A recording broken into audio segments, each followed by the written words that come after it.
அறிக்கை கொடுக்கிறாரு children's wing அப்படின்னு. ஆல்ரெடியே இவ்வளவு பஞ்சாயத்து போயிட்டு இருக்கு. ஒருத்தர் சில்ட்ரன்ஸ் விங்குங்கிறார். நான் கேட்டேன் எதுக்கு என்ன சில்ட்ரன்ஸ் விங்குன்னு போட்டிருக்காங்க. நான் கட்சியில் இருக்கிற குழந்தை பசங்க தான், அதுக்காக சில்ட்ரன்ஸ் விங்குன்னு வச்சிருக்கிறான். இதெல்லாம் தமிழகத்திலே நடந்து கொண்டிருக்கிறது. எல்லா மக்கள் பார்த்து கொண்டிருக்கின்றார்கள். ஒரு புதிதாக கட்சி ஆரம்பிக்கக்கூடிய தலைவர் ஒருத்தர் சொல்றாரு, இந்த பட்ஜெட்டை பார்த்தேன், வழக்கம் போல மத்திய அரசு தமிழக மக்களை வஞ்சிச்சிருக்கிறாங்க. ஒரு புதிதாக கட்சி ஆரம்பிச்ச தலைவர் சொல்றார், ஏன்னா ஜிஎஸ்டி குறைப்பை பத்தி இந்த பட்ஜெட்ல ஒன்னையுமே காணாமே. அண்ணே அதுக்கு ஜிஎஸ்டி கவுன்சில் மீட்டிங்னே, அது பட்ஜெட்னே, யாராவது தயவு செஞ்சு கூட 2 பேர்த்த உட்கார வச்சு சரியா சொல்லி கொடுக்க சொல்லுங்க. ஜிஎஸ்டி கவுன்சில் மீட்டிங் என்ன, பட்ஜெட் என்ன, இரண்டும் வேறு. இவங்கெல்லாம் தமிழகத்தில் மாற்றத்தை கொடுக்க போறேன்னு கிளம்பி வந்திருக்கிறாங்க. மாற்றத்தை கொடுக்க போற சில்ட்ரன்ஸ் விங்கு, ஜிஎஸ்டி ஏயா பட்ஜெட்ல குறைக்கல, இவங்க ஒரு பக்கம். இன்னொரு பக்கம் நம்முடைய முதலமைச்சரை போன்றவர்கள் பச்சை பொய்ய பேசுறாங்க. பச்சை பொய். சமகிரக சிக்ஷா நிதிங்கய்யா, எல்லா இடத்திலும் குறிப்பாக எண்ணையும் எழுத்தையும் ஊக்குவிக்க மத்திய அரசு கொடுக்கக்கூடிய பணம். இவங்க தான் லெட்டர் எழுதினாங்க மார்ச் 15ஆம் தேதி போன ஆண்டு மத்திய அரசுக்கு, தமிழகத்தில் பிஎம் ஸ்ரீ பள்ளி எங்களுக்கு வேண்டும், எங்களுக்கு தயவு செஞ்சு கொடுங்க அப்படின்னு தமிழ்நாட்டினுடைய தலைமைச் செயலாளர் கடிதம் எழுதுறார். மாநில அரசு ஒப்புதல் கொடுத்துட்டாங்க. பிஎம் ஸ்ரீ பள்ளி 14,000 பள்ளிகள் நம்முடைய பிரதமர் அவர்கள் கொண்டு வர்றாங்க. தமிழ்நாட்டுக்கு கொஞ்சம் கொடுங்க. இன்னைக்கு சொல்றாங்க எங்களுக்கு பிஎம் ஸ்ரீ வேண்டாம். போன ஆண்டு அவங்க கடிதம் எழுதுறாங்களா இல்லையா? மாநிலத்தினுடைய தலைமைச் செயலாளர் அவரே கையெடுத்து, அவரே பெண்ணெடுத்து, அவரே கையெழுத்து போடுவாரா முதலமைச்சரை கேட்காம? இந்த ஆண்டு அரசியல் செய்கின்றார்கள். தமிழகத்திற்கு ஒடுக்கப்பட வேண்டிய நிதி மடைமாற்றம் செய்து குஜராத்துக்கும் உத்தரப்பிரதேசுக்கும் அனுப்பிட்டாங்க. இதைத்தான் நான் சொல்லுகின்றேன். முதலமைச்சர் அவர்கள் பொய்யெல்லாம் சொல்ல ஆரம்பிச்சு அடுத்த கட்டத்துக்கு போயிட்டாங்க. இந்த ஆண்டு குஜராத்துக்கு சமகிரக சிக்ஷாலே ஒதுக்கப்பட்டிருக்கக்கூடிய நிதி 1598 கோடி. முதல் தவணையாக 510 கோடி கொடுத்திருக்காங்க. உத்தரப்பிரதேசுக்கு ஒதுக்கப்பட்ட நிதி 6971 கோடி. முதல் கட்டமாக 344 கோடி கொடுத்திருக்காங்க. தமிழகத்திற்கு முதல் கட்ட நிதி வர இருக்கிறது. முதல் கட்ட 2 மாநிலத்துக்கு கொடுத்துட்டீங்க, தமிழ்நாட்டுக்கு முதல் கட்ட கொடுக்கல. அப்ப எனக்கு நீங்க சொன்ன எல்லா நிதியும் அவங்களுக்கு அனுப்பிட்டீங்கன்னு சொல்றது பச்சை பொய் தானே? பொய் தானுங்க. நாம் தமிழகத்திற்கு நிதி கொடுக்க மாட்டோம் என்று எங்கேயும் சொல்லவில்லை. முதல் கட்டமாக அறிவித்த நிதி சில மாநிலத்திற்கு போயிருக்கு. சில மாநிலம் கேரளா, வெஸ்ட் பெங்கால், தமிழ்நாடு உட்பட சில மாநிலத்துக்கு வரல, வரும். முதலமைச்சர் அவர்களே ஒரு மாநிலத்தை பொய் பிரச்சாரம் மேடையிலே பொய் பேச ஆரம்பித்தால் எப்படிங்க ஏன் நாம உண்மை பேசி மக்கள்கிட்ட அதை எடுத்துட்டு போறது? முதலமைச்சரே பேசுறார், வேற யார் பேசினா கூட பரவாயில்ல. அதனாலதான் முதலமைச்சர் சொல்வதையே திரும்ப அவருக்கு சொல்றேன், ஐயா பொய் சொன்னாலும் பொருந்த சொல்லுங்க போகித்த பசங்களே. அவருக்கு மரியாதை கொடுத்து அன்போடு சொல்லுகின்றேன், பொய் சொன்னாலும் கொஞ்சம் பொருந்த சொல்லுங்க ஐயா. மைக் இருக்கு, வாய் இருக்கு என்பதற்காக எது உங்களுக்கு வந்தாலும் தயவு செஞ்சு சொல்லாது. இன்னைக்கு நான் ஏற்கனவே சொன்ன போலங்க ஐயா, பாராளுமன்றத்தில் மக்களுடைய பிரச்சனையை பேச வேண்டிய இடத்துல நம்முடைய அக்கா இந்த தொகுதி தென் சென்னை தொகுதியில் நின்று கொண்டிருக்கின்றோம்.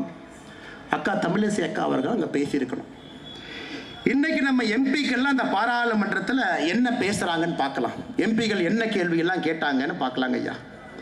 ஒரு எம்பி கேள்வி கேட்கிறாரு, அஸ்ஸாமில் ஹொலங்கன்பார் கிப்பன் வைல்ட் லைஃப் சாங்சுரியில் ஆயில் ட்ரில்லிங் பண்றீங்களா இல்லையா? விளங்குச்சு.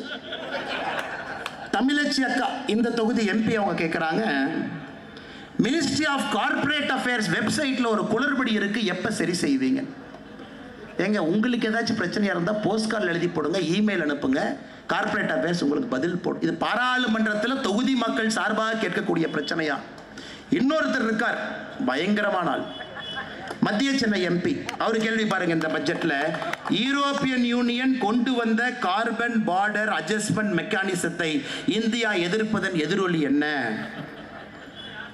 Cosmic energy coupled with atomic energy in the evolution of mankind with the program of Java.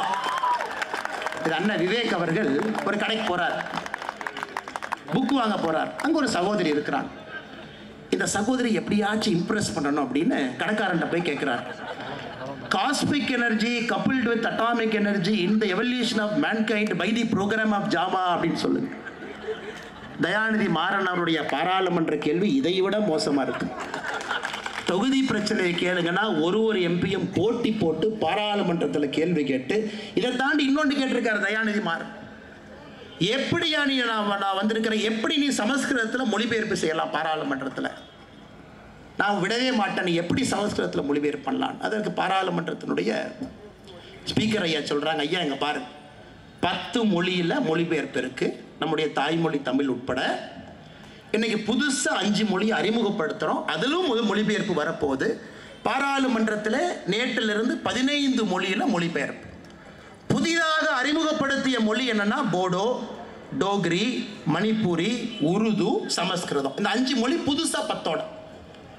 உன்னை வரைக்கும் சொல்றாரு, எப்படி நீ சமஸ்கிருதத்தில் மொழிபெயர்க்கலாம்? ஏன்னா நீ கும்முடி பூண்டியை தாண்டினாவே வடக்கு தெற்கு தெரியாது, அங்கே போய் உட்கார்ந்துருக்கிறார். அங்கே பாராளுமன்றத்தில் 543 எம்பியில் 39 பேர்த்த கழிச்சா யாருக்கும் தமிழ் தெரியாது, அவன் கேட்குறான் அதை உட்காந்து. ஏன்னா உனக்கு சமஸ்கிருதம் தெரியலன்னா கம்முன்னு உட்கார வேண்டியதானே. தெரிஞ்சவன் அதை கேட்க போகிறான். டோக்ரி தெரியாதா, தெரிஞ்சவன் கேட்க போகிறான். எதற்காக கம்பு சுத்தணும்? இன்னைக்கு அண்ணன் தயாநிதி மாறன் அவர்களே, உங்களுக்கு நான் ஒன்று சொல்கிறேன். தமிழ் மொழின்னு ஆட்டம் போடுறீங்களே, இந்த ஆண்டு ஏசர் சர்வே, ஒரு ஆண்டும் கூட ஏசர் என்கின்ற நிறுவனம் மக்களுடைய குறிப்பாக மாணவர்களுடைய திறன் எந்த அளவுக்கு இருக்கு அப்படின்னு செக் பண்றாங்க. இந்த ஆண்டு ரிப்போர்ட், 3ஆம் வகுப்பு படிக்கக்கூடிய அரசு பள்ளி மாணவர்கள்ல 87% மாணவர்களுக்கு 2ஆம் வகுப்பில் இருக்கக்கூடிய தமிழ் எழுத்துக்களை படிக்கக்கூடிய திறன் இல்லை. 3ஆம் வகுப்பு படிக்கக்கூடிய தமிழ் மாணவ செல்வங்களுக்கு 2ஆம் வகுப்பு தமிழ் மொழி திறன் 87% இல்லை. 5ஆம் வகுப்பு படிக்கக்கூடிய மாணவ செல்வங்களுக்கு 2ஆம் வகுப்பு தமிழ் 63% மக்களுக்கு படிக்க தெரியவில்லை. 8ஆம் வகுப்புல படிக்கக்கூடிய அரசு பள்ளி மாணவ செல்வங்களுக்கு 38% மக்களுக்கு 2ஆம் வகுப்பு தமிழ் படிக்க தெரியல. இங்க வந்து தமிழ் படிக்கிற வேலையை செய்ய அங்க போய் சமஸ்கிருதம் பேசுறைய தடுக்கிற. நம்ம ஊர்ல நம்முடைய மாணவ செல்வங்கள் தாய்மொழியிலே பின்தங்க ஆரம்பித்திருக்கின்றார்கள். இந்த வருஷம் ஏசர் ரிப்போர்ட் சொல்லுது. ஏசர் ரிப்போர்ட்டோட வேற எந்த ரிப்போர்ட் இல்லைங்க ஐயா, ஒரே ரிப்போர்ட் தான் ஹையஸ்ட் ரிப்போர்ட். அதை பாருங்க, அதை போய் முதலமைச்சர்கிட்ட சொல்லுங்க. தாய்மொழி திறனை ஊக்குவிப்பதற்கு முயற்சி எடுங்க. வெட்கமா இல்லையா உங்களுக்கு?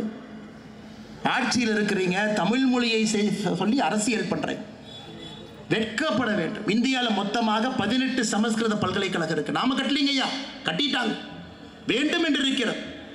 தமிழ் பல்கலைக்கழகம் ஒன்றே இருக்கு. யாராவது உங்களைய தமிழ் பல்கலைக்கழகம் 10 கட்ட வேண்டாம் என்று சொன்னோமா? அதுவும் புரட்சி தலைவர் எம்ஜிஆர் ஐயா கட்டின தஞ்சாவூர் தமிழ் பல்கலைக்கழகம் ஒன்றே. கர்நாடகாவில் போய் தமிழ் பல்கலைக்கழகம் கட்ட வேண்டாம் என்று யாராவது சொன்னாங்களா? அல்லது பீகார், ஒரிசால போய் ஒரு தமிழ் பல்கலைக்கழகத்தை ஆரம்பிப்போம், அங்க தமிழ் சொல்லிக் கொடுப்போம், நிதி கொடுங்க. மத்திய அரசு கிட்ட மத்திய அரசு எவ்வளவு நிதி கொடுக்கணுமோ அதை நாங்க வாங்கிட்டு வர்றோம். இந்தியாவில் எல்லா இடத்திலும் தமிழ் மொழியை கொண்டு செல்ல வேண்டும் என்றால் எல்லா இடத்துலையும் ஆரம்பிக்கலாம். அதற்கு உங்களுக்கு வக்கில்ல, துப்பில்லை. பாராளுமன்றத்தில் cosmic energy coupled with atomic energy மாதிரி கேள்வியை கேட்டுட்டு சமஸ்கிருதத்தை எதுக்கியா சொல்லி கொடுத்தேன்னு கேட்கிறேன்.